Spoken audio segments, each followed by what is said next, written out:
So you know what being mediocre gets you? Nothing.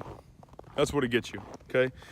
That's not true, okay? In today's world, you can be mediocre at so many things and get, well, you know, you can get a house, you can get a car, you can just go borrow the money as long as you got a little bit of a job. You don't have to be an expert at anything anymore. And that's, you know, that's okay. That's part of the society we built. But going through life and never going beyond a level of mediocre should not be our mission. Our mission as human beings should be to push ourselves harder, farther, on, forward, as hard as we can so that we can become experts, so we can become leaders in our community, in our homes, so that we can show up in a way that we've never showed up before. We don't want to be mediocre.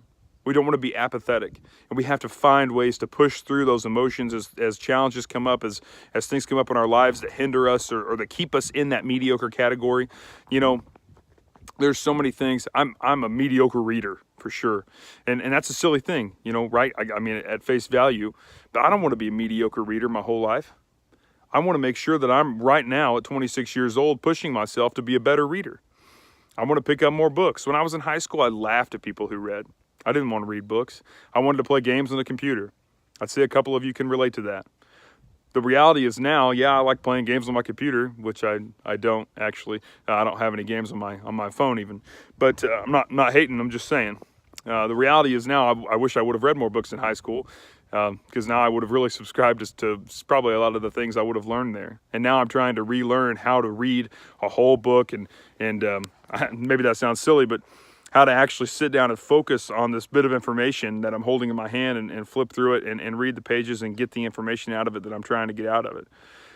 Or even just reading for pleasure, just getting lost in a book. There's only so many types of books I've been able to read since high school, just because only so many things engaged me about the books.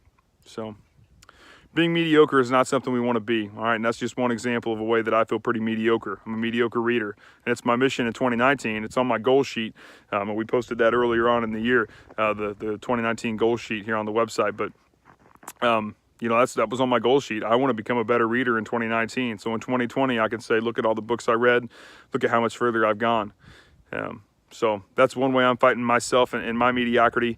Doesn't have to be reading for you, so don't get hung up on that detail, all right? But wherever you're mediocre in your life, what are you going to do to fix it? That's the question. You got to make the answer.